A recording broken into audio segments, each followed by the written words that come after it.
Well, January has gone, which is good news, I think. I read an article in The Independent by Sam Wiley-Harris, and this is what Sam said in January. Oh, these so gloomy short days, with not much respite from dark mornings and dark nights. You'd think it would be easier to get a decent night's sleep, but factor in a winter of discontent, the rising cost of living and January blues, and chances are you're tossing and turning and feeling generally out of sorts as a result. I don't know, did anybody feel like that in January? I definitely felt like that. But actually, you may have left January and February is just the same. You're struggling even more.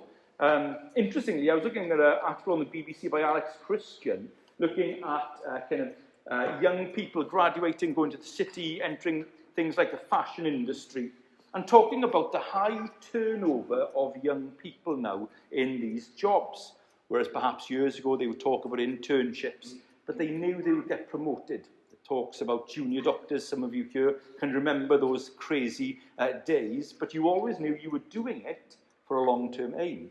But these years, now they get them to do that and then don't offer them a job at the end.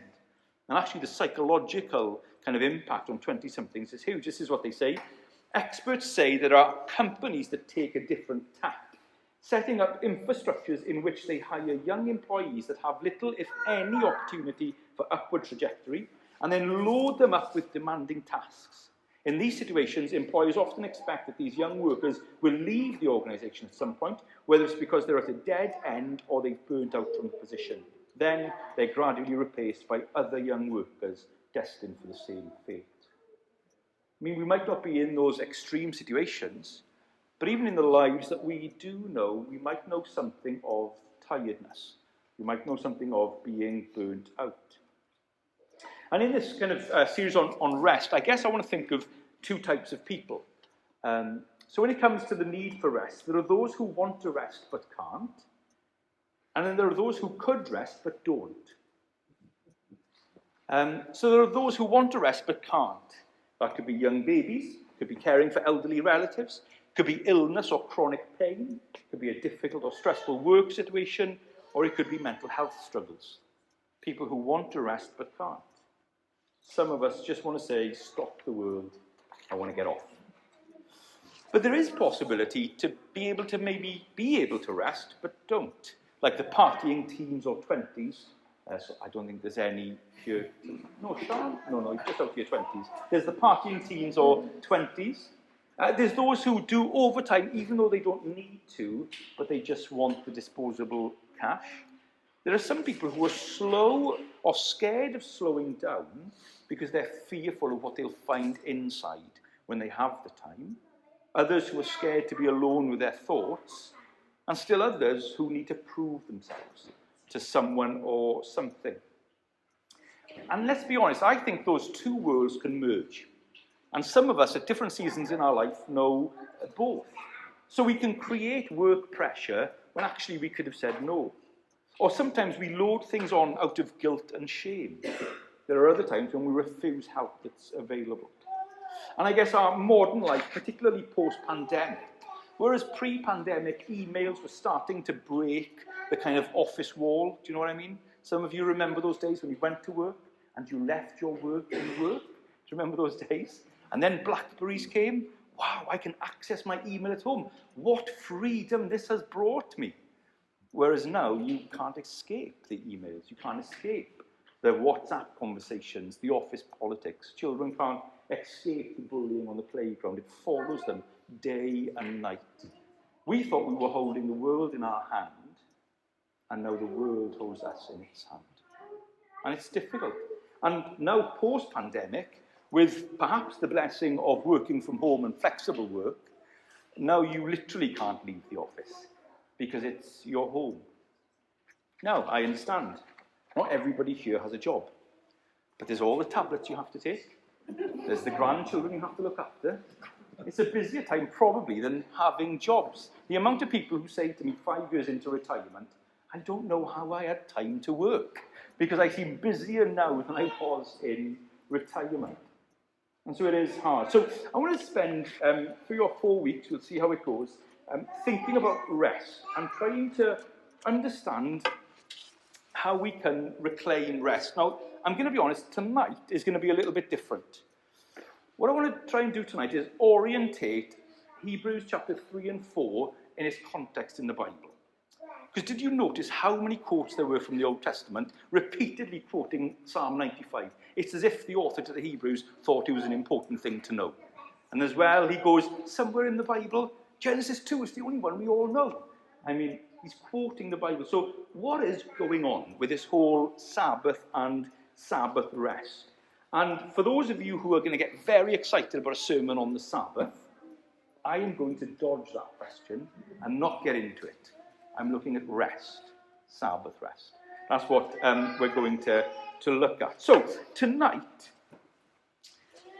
we're going to try and work out what is going on in these passages. So because Paul had handouts, I thought I would do handouts. Because mine are incomplete handouts. If you take one and pass them around. My aren't as clever, but it might help you.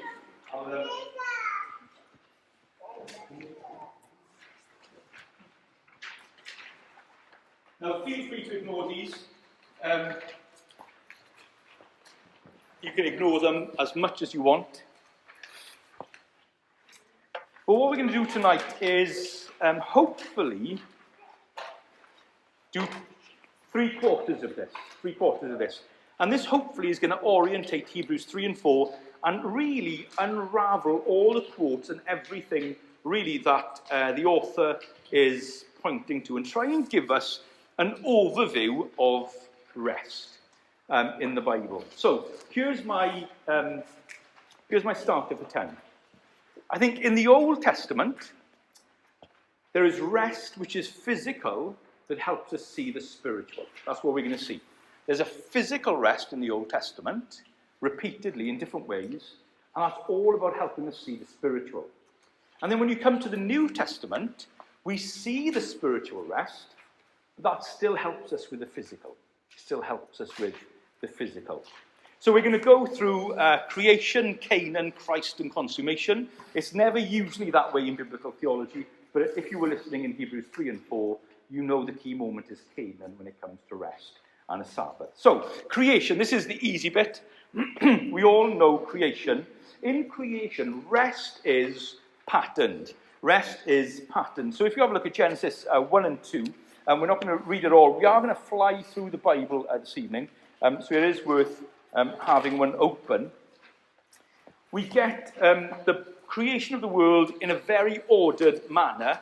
And then in chapter 2, verse 2, it says this: by the seventh day, God had finished the work he had been doing. So on the seventh day, he rested from all his work.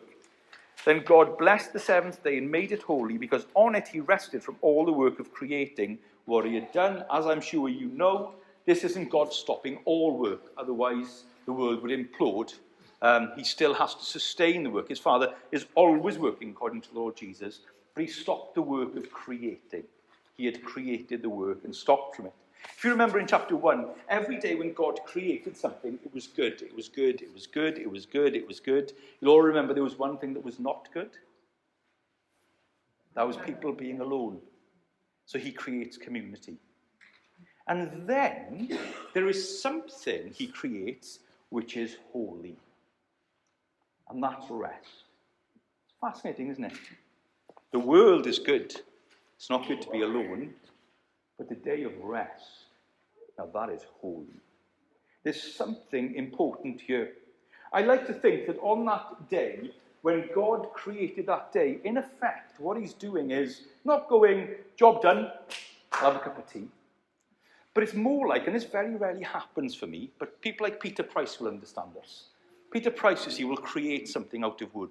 He'll make something amazing in his shed. And I think, Peter, you must have a moment where you stand back and look at it and go, I'm pretty good.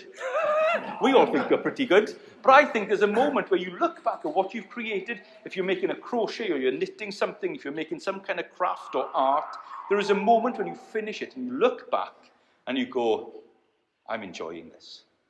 I'm enjoying it. And that's what God does. He stops and enjoys what he's made. And I've deliberately called this patterned, not pattern. I think I've misspelled it there because it's in capitals.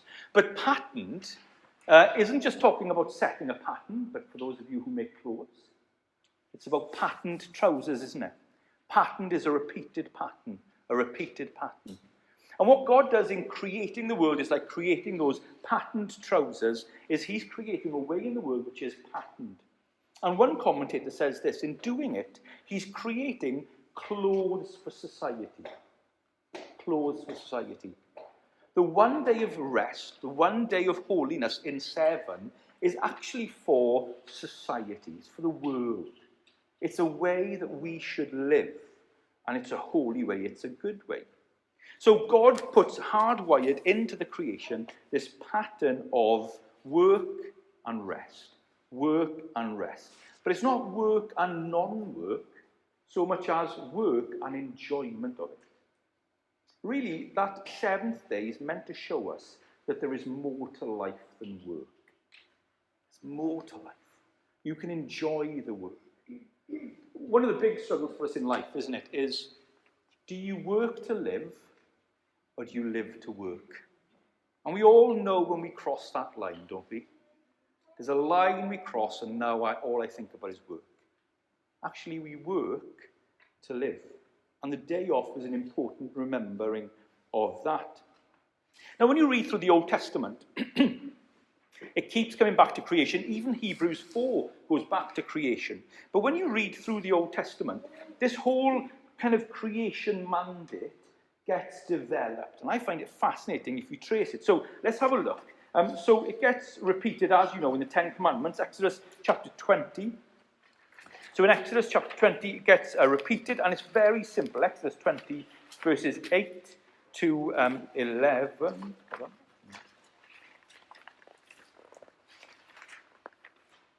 Remember the Sabbath day by keeping it holy. 6 days you shall labor and do all your work, but the 7th day is a Sabbath to the Lord your God. On it you shall not do any work, neither you, nor your son, your daughter, nor your male or female servant, nor your animals, nor any foreigner residing in your towns. For in 6 days the Lord made the heavens and the earth, the sea, and all that is in them, but he rested on the 7th day. Therefore the Lord blessed the 7th day and made it holy. Do you see? It's a blessing, and this is for everyone. It's the clothes of society. But it's interesting how it keeps developing. So have a look at chapter 23, Exodus chapter 23. And it's interesting here the words that are used. Exodus chapter 23 and verse 12. 6 days you shall work, but on the 7th day do not work, so that your ox and your donkey may rest, and so that the slave born in your household and the foreigner living among you may be refreshed. It's a new concept now, isn't it? Here's this holy day, which isn't just a day of rest, but it's a day of refreshing. Perhaps you're in that season at the moment where your day of rest is not refreshing. It's not enough. Sometimes we kind of get the tank is going empty and empty and empty and empty and empty, and then on those days of rest, there isn't enough to fill the tank again. And so we're kind of living on kind of depleted reserves. We don't get that sense of refreshment. And so it's really important, according to the Old Testament, that we keep the Sabbath. Have a look at Exodus chapter 31, and let's see what happens if you don't keep the Sabbath. Exodus chapter 31 and verses 14 to 17. Observe the Sabbath because it's holy to you. Anyone who desecrates it is to be put to death. Those who do any work on that day must be cut off from their people. Seems quite extreme. But here's an experiment. Try and live life without a day off. You won't need God to kill you. You will kill yourself. And once you live in a society like that, actually the implications for society, and elsewhere in the Old Testament, we're not going to look at it today, but it works into the way they even do agriculture. Do you remember the 7th year, the 50th year, the year of Jubilee? Actually, the implications of us not living in that way actually kills the goodness of the earth. And so this whole Sabbath thing is incredibly important. And let's have a quick think about that earth. have a look forward to Leviticus 25. I'm really nervous going to Leviticus tonight. But Leviticus chapter 25. Leviticus 25 is teaching about the Sabbath year. And then verse 4 says this, but in the 7th year, the land is to have a year of Sabbath rest, a Sabbath to the Lord. Do not sow your fields or prune your vineyards. So the Sabbath isn't just about individuals, but it's also about the world. It's not just the micro, but the macro. It's a cosmic command in that sense. And then, as you go through the Old Testament now, the focus starts to change. Because you see, what's happened is we've come to the fall in Genesis 3. So the reason we have to have these warnings is, what was the heart of the fall? Anybody remember? The heart of the fall was, did God really say? Can you trust him? Are you going to listen to him? You've heard his voice, but are you going to hear his voice? So harden your heart. It's all about trusting God. So as you come through the Old Testament, time and time again, they don't trust God. Do we really need one day off? Do we really need a holy day? Do we really need to not let the land be harvested every year? Do we really need to let it rest? It's continually going against. But that's not the only command. All of the commands of God are disregarded. And so, they become a people who are just nomadic. We saw in Hebrews 3 and 4 reminding us that after the Exodus, what happens? They get saved. They're taken out to be taken to a promised land. And what did they do?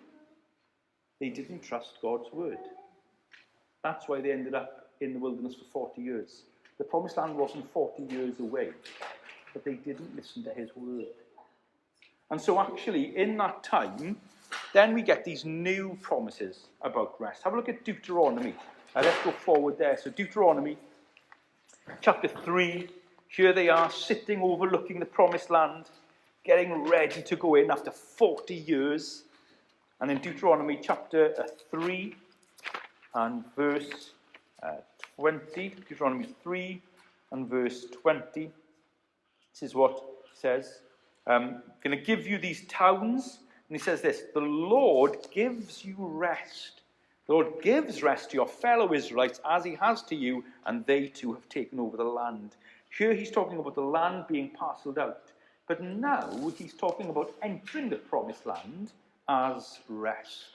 Rest from what? Rest from 40 years of wandering. Wandering is quite tiring, isn't it? I've read this weekend, I was saying to Mary Fielder this morning that I was reading about her this morning. And the reason was I was reading a little book, 35 Years of Highfield Church in Cardiff. And interestingly, in Highfields Church in Cardiff, they're called Highfields because they originally started in Highfields, the community centre. And then one day, turns out that they turned around and changed the fire regulations and said, you're too big for the fire regulations. So Highfields became a homeless church. And they were wandering around Cardiff trying to find different venues all the time. And you read about that time with the church and the desperation of the elders in the church to get a building, to get a home. Because in the end, we all just want to go home. I remember there were some houses for sale outside Carmarthen. And I used to drive there a lot with work in a former job. And when they built this new estate that was for sale, this was the advertising campaign. It was very clever. If you lived here, you'd be home now. It was lovely. Does anybody ever know that kind of feeling? You're just coming into Monmouth and you're thinking, really? We're going to keep going? You could be home. And God is saying the Sabbath is a rest, and rest is a land. It's a place where you no longer have to wander. But it's more than that. Have a look at Deuteronomy chapter 5. Deuteronomy chapter 5 and verse 12 to 15. Now again, he's going through the Ten Commandments, and there's a slight change again. Deuteronomy 5 verses 12 to 15. Observe the Sabbath day with keeping it holy as the Lord your God has commanded you. 6 days you shall labour and do all your work, but the 7th day is a Sabbath to the Lord your God. On it you shall not do any work, neither you, nor your son or daughter, nor your male or female servants, nor your ox, your donkey, or any of your animals, nor any foreigner residing in your town, so that your male and female servants may rest. You're thinking, John, we've read this already. Verse 15, remember that you were slaves in Egypt, and that the Lord your God brought you out of there with a mighty hand and an outstretched arm. Therefore, the Lord your God has commanded you to observe the Sabbath day and rest. It's interesting, isn't it? Now, this rest is about remembering that you were slaves and you're free. So the land he's giving them, this land of rest, isn't just a freedom from wandering, and elsewhere we're going to see it's a freedom from war as well, but it's actually a remembrance that you've been saved, a remembrance that you've been rescued. So that's kind of the way that rest is portrayed in the creation order. We've seen how we've fallen, we've rejected it, but God keeps commanding them to keep it.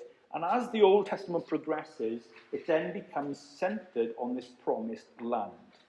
But for 40 years they missed it. Why? Because they didn't believe him. So let's have a look at Psalm 95, which has been quoted so many times in Hebrews 4.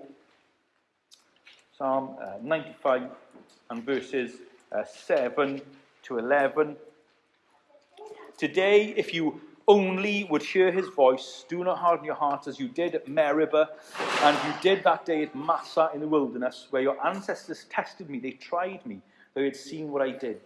For 40 years I was angry with that generation. I said, they are a people whose hearts go astray, and they have not known your ways. So I declared on oath in my anger, they shall never enter my rest.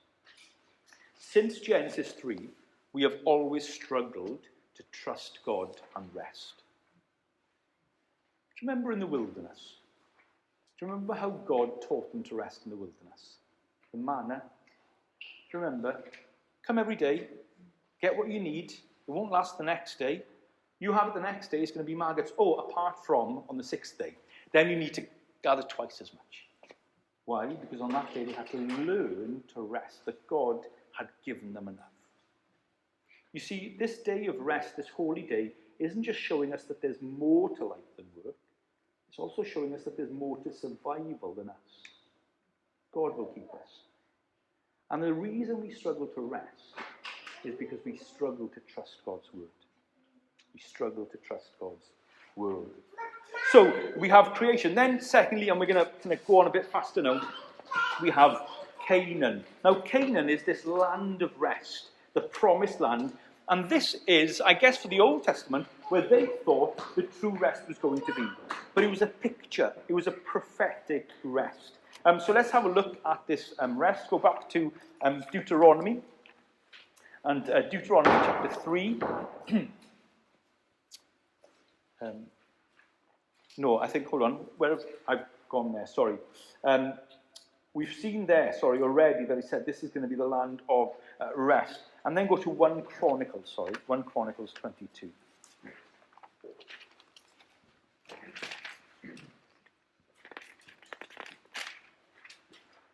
This is where we're going to find out where else this land of rest is rest from. So 1 Chronicles 22 and verse 7. David said to Solomon, so this is here they are now in the land, my son, I had it in my heart to build a house for the name of the Lord my God. This word of the Lord came to me. You've shed much blood and have fought many wars. You're not to build a house for my name because you've shed much blood on the earth in my sight. But you will have a son who will be a man of peace and rest.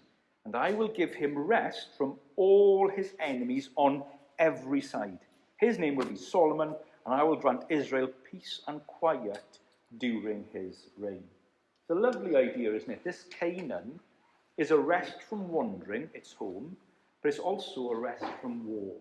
It's a place of peace. In a sense, that's what we all want all the time, isn't it? We want to rest. We want to be home. We want to be belonging, and we want to be at peace.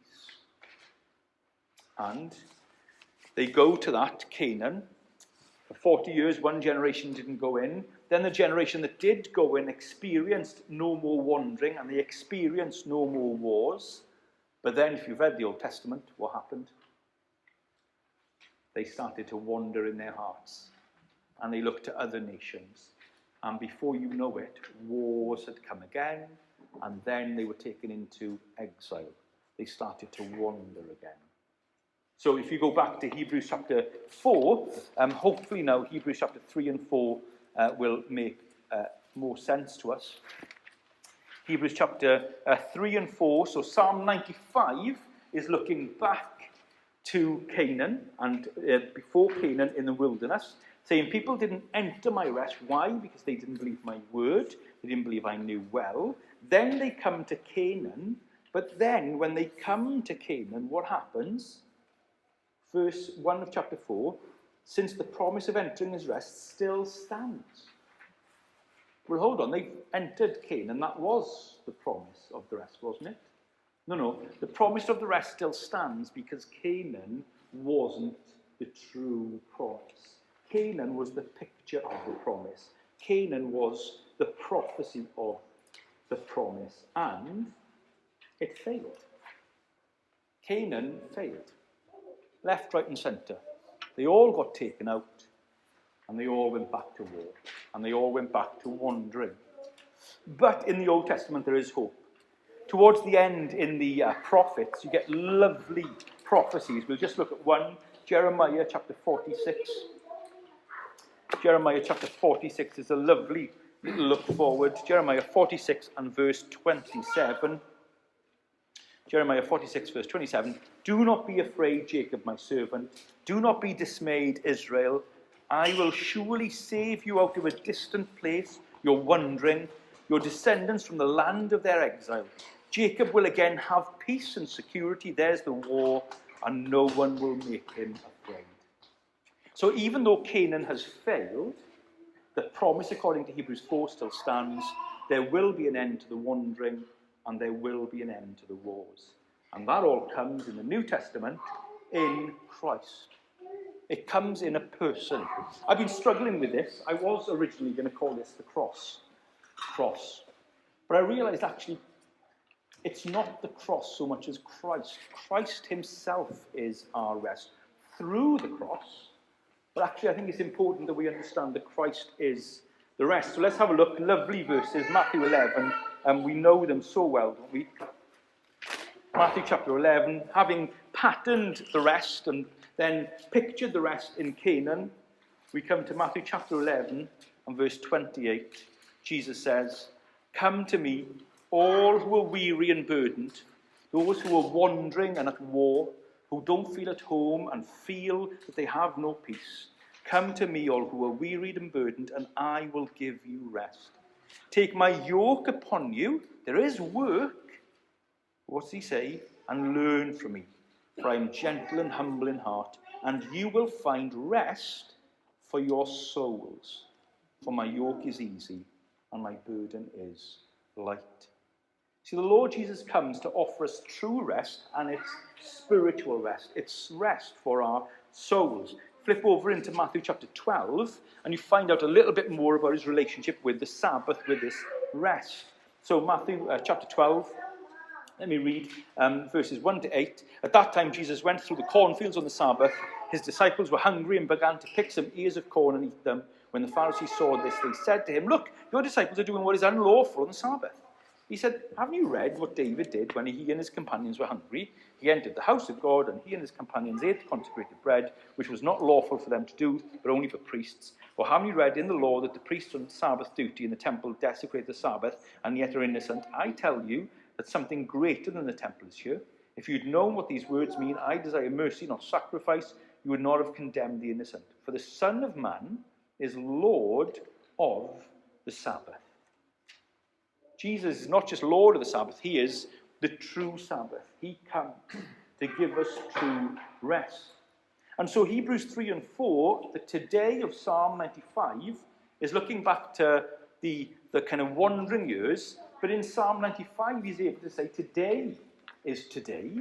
And then the author of the Hebrews picks up Psalm 95, looking back to that and saying, his today, which was their today, is our today. If that makes sense. Today's the day. Guess what tomorrow is? Today. But it's tomorrow's today. Not today, because today is tomorrow's yesterday.